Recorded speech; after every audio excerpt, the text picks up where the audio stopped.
반갑습니다. 지난 영상에 이제 제가 프리인퓨전 얘기했죠.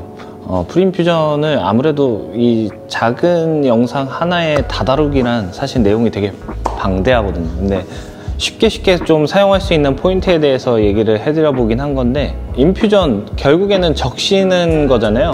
그러다 보니까 프리인퓨전에 대해서 많은 정보를 또 전달하지는 못했더라고요. 분명히 그 생각 하셨을 거란 말이죠. 프리인퓨전 초수에 따라서 어떻게 달라지냐.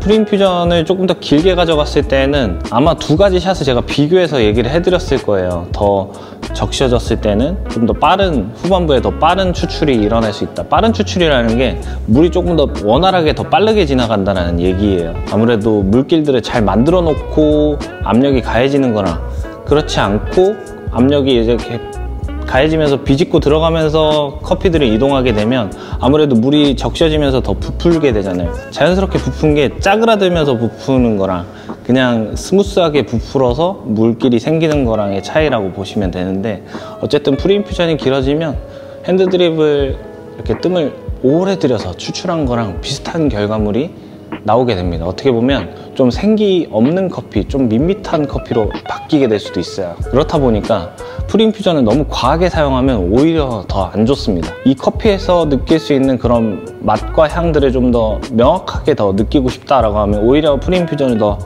줄이는 형태로 하는 게 오히려 더 좋을 수 있어요. 그래서 커피에 따라서 조금 더 적시거나 좀 덜 적시거나 이런 게 좀 필요하다라는 얘기죠. 어쨌든 이번 시간에는 제가 이렇게 처음에 설명할 때 보여드렸죠. 요게 프리인퓨전 단계, 풀브루, 이제 본 추출 단계, 그 다음에 포스트브루. 요 포스트브루에 대한 얘기를 할 건데, 포스트브루를 생각을 해보면 요즘에는 되게 이제 예전보다는 많은 분들이 시야가 되게 넓어진 것 같아요. 9바만 사용해서 이제 추출하시는 분들도 있긴 하지만 7바 추출, 6바 추출, 이제 압력을 낮춰서 추출하시는 분들이 생겨났죠. 그런 이유에는 압력을 조정했을 때 유량값이 달라지거든요. 밀어내는 이제 물의 압력이 달라지니까 나오는 물량도 좀 달라지겠죠. 그러다 보니까 유량값을 조절하기에도 압력을 낮추는 방법은 꽤 괜찮은 방법이 될 수 있겠죠. 이렇게 이제 유량을 조절할 수 있는 머신에서는 그런 게 좀 유의미하지 않을 수도 있죠. 어쨌든 요걸 좀 다르게 사용할 수 있는 기능들이 있으니까요. 그래서 포스트브루를 설명을 할 때 좀 저압 추출에 대한 내용도 살짝 곁들이긴 할 건데, 요거는 추출을 해서 먹어보면서 얘기를 하는 게 더 좋을 것 같아요. 자, 추출을 해볼게요. 추출은 어떻게 하냐면, 앞선 컨텐츠에서 제가 프리인퓨전을 사용해서 추출한 샷이 조금 더 저는 마시기도 편하고 컵노트도 조금 더 잘 느껴지긴 했거든요. 그래서 프리인퓨전을 8초까지는 동일하게 사용해서 추출을 할 거고, 땡겨서 내려왔을 때 포스트브루를 사용하는 거랑 그렇지 않은 거, 그냥 바로 그냥 압력을 쭉 9바로 작용하다가 추출을 끊어주는 것 1, 그 다음에 2는 포스트브루를 사용하다가 끊어주는 거 2, 이렇게 해서 추출을 할 거예요. 포스트브루는 이제 30g 정도까지 추출을 했을 때 포스트브루로 바꿔줄 거예요. 그러니까 총 추출 시간이 만약에 39초였다 라고 하면 30초까지는 풀로 당겨서 추출을 하다가 압력값을 줄여주고 유량값도 줄여주면서 추출을 끝내는 방식이 될 것 같아요. 자, 일반적인 추출 먼저 하겠습니다.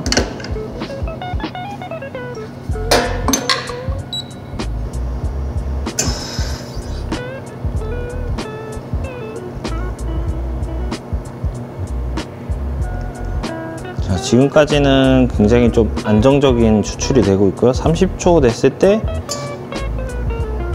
서서히 이제 압력값이 떨어지고 있고, 약간 떨어지는 커피 줄기도 조금 약해졌어요. 30초에 이제 포스트브루로 이제 밀어주고 하다 보니까 압력값도 줄고 유량값도 줄었잖아요. 그래서 추출 시간이 한 5초 정도 더 늘었습니다.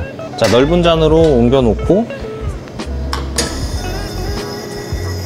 제가 하다 보니까 포스트브루를 먼저 해버렸어요. 그래서 요거는 이제 자연스러운 추출로 그냥 프리인퓨전 8초만 사용해서 추출하는 걸로 두 번째 샷을 뽑아볼게요.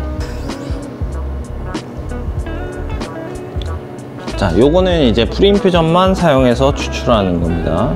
그래서 압력값이 끝까지 동일하게 작용하는 것과 이제 줄여서 유량까지 줄여서 가는 거는 이제 추출 시간의 차이를 발생시킬 수 있겠죠. 에스프레소 추출은 가면 갈수록 유량이 좀 빠르게 통과해서 끝나게끔 되거든요. 압력이 세게 밀어주니까 물이 더 빠르게 통과하게 되겠죠. 채널링이 나서 다시 추출을 하겠습니다. 방금도 프리인퓨전을 사용했지만 채널링이 일어날 수 있단 말이죠. 근데 이제 포스트 브루를 사용하게 되면 압력값이랑 유량값이 줄기 때문에 사실 아까 같이 좀 후반부에 무너질 수 있는 경우나 혹은 이제 채널링이 날 때 그런 걸 좀 방지해주는 역할도 하기는 해요.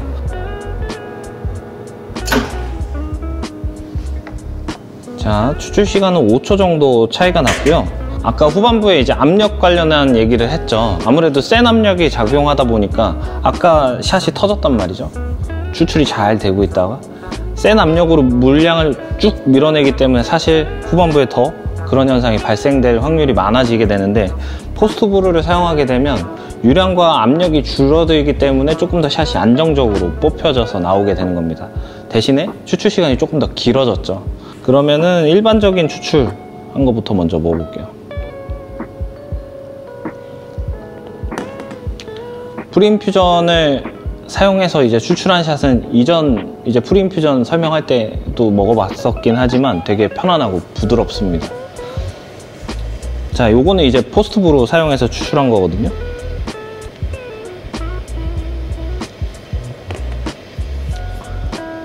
제 반응이 되게 좋아야 되잖아요. 근데 이거는 샷이 그렇게 좋지 않아요. 되게 반전이, 어떻게 보면 포스트 브루에 대해서 되게 좋게 얘기하고 있었는데 맛이 안 좋다니. 근데 뭐 아실 분들은 다 캐치하셨다라고 저는 생각이 들어요.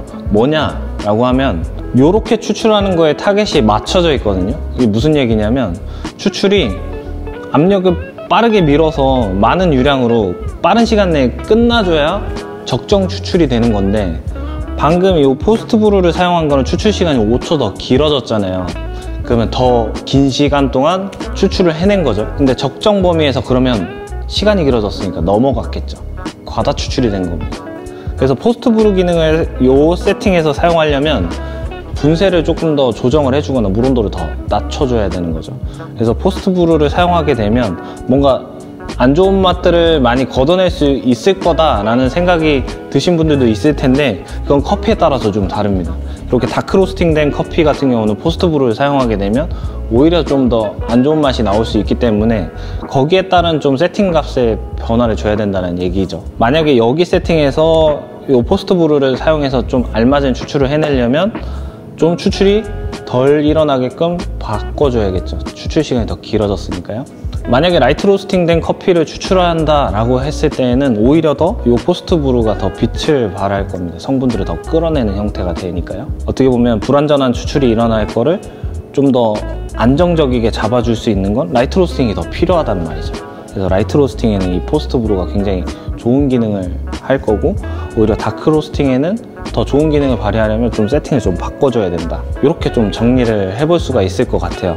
그래서 포스트 브루를 사용할 수 없는 머신들이 거의 대부분이잖아요. 사실 슬레이어 말고도.